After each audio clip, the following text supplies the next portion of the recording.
Hello, who are you and where are you from? I'm Joe Warren, publisher of the Headlight Herald and the Cannon Beach Gazette in Tillamook, Oregon. All right. And so, has the climate changed much since you were a kid? Well, I'm 60, and I'd say it has. I grew up in the Northwest. I remember pretty good snowstorms when I was a kid, and not so much anymore. It seems like we had more snow when I was younger, but maybe it's just because we got out in it more. But it does seem like it's changed a little. Of course, it's gone kind of over time, so you don't kind of measure it that way, and I don't really study the weather, but I've seen some changes over my lifetime on the weather, definitely. Do you think about weather, let's say, on a daily basis, or on a scale of, say, of 1 to 10, 10 being the most concerned? How concerned are you about weather? Seems like climate? very concerned, probably a 10. We plot our day and make plans in Oregon when it's not raining or when it's nicer. So, and in the business I'm in, I look at weather quite a bit, and because we report weather things and weather stories if we need to do stories. So I look at it quite a bit. I'd say. And so you look at it quite a bit, and as a newspaper man, you know what's being done locally. Before the interview, you mentioned some things about flooding and about tides and about fishing and so forth. Sure, yeah. Where I've seen it change more in my time is the extreme weather. It's getting more extreme.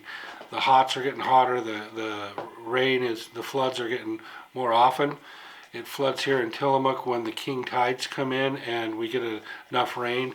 Tides come in and the rain between them is a bad mix. We flood all the way just up into Highway 101. Gets flooded for about 6 or 8 blocks, which stops traffic on 101. You can't get. There's one way around it. The king tides. We also publish a paper in Cannon Beach, Oregon, and that's right on the beach. And when the tides are in and coming in, it comes up into the city and onto the main areas of that, bringing a lot of debris. So the weather is an issue on the coast here for sure. And they've been bringing in some whales, I understand. Yeah. Oh, yeah. This year it seems like I've been here 10 years on the coast, and it seems like we find a beached or dead whale about every year, one or two.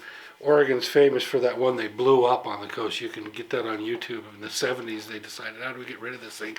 And they had it on all the local news stations and the Portland news stations, and they actually blew the thing up. And I talked to people that had reports of chunks of whale hitting their vehicles and things like that at the time. So they decided that wasn't a good way to go, that now they just leave them and let them, like they naturally died and they would end up there anyway. And what do the animals do? They eat it.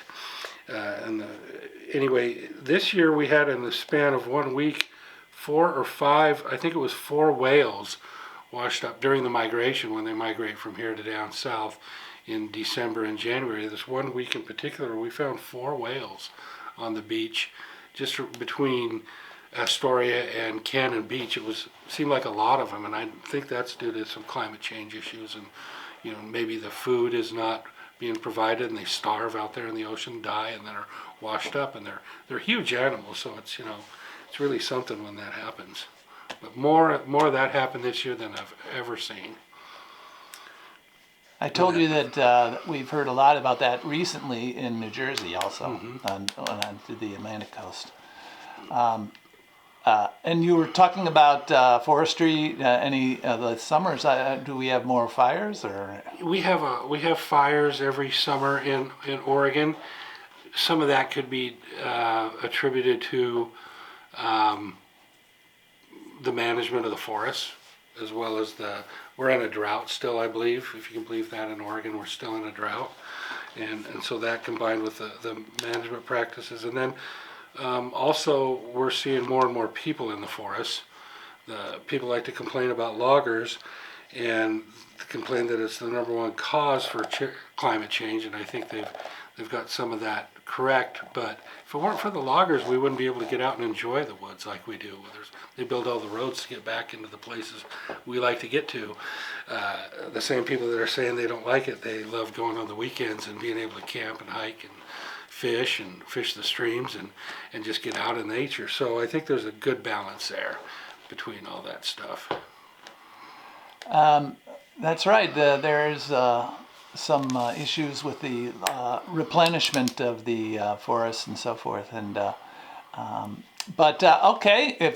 And does that make you, in general, looking forward, are you optimistic or pessimistic about the future of climate? I am very optimistic about what our country can do for it, and what I think the media and the scientists have gotten a lot of information out there for people to make up their own mind. So I'm optimistic locally and through our nation, but pessimistic globally, I guess. I think the other countries need to get on board and attack this issue as vehemently as America's doing it. You know, and I wanted to back up a little bit when we were mentioning the whales, and I thought you wanted to mention something more, but are you familiar with at all about the fisheries and the fishing on the coast here? Are we experiencing any changes? Yeah, the salmon, particularly in the streams, aren't as plentiful as they used to be, say in the 20s and 30s and 40s, going back that far, and even 50s. And you can talk to any old angler around here and just look at the pictures of the fish they used to catch, the size of them, the size of the salmon and the different runs. I do work with a couple groups hatcheries that grow fish for harvesting, and thousands and thousands of them a year, and it still hasn't come back. And again, that could be some management of the waters a little bit, maybe a little bit too much logging close to the streams and their habitat, and probably some climate change. So I think it's probably some hybrid issues. It's just not one.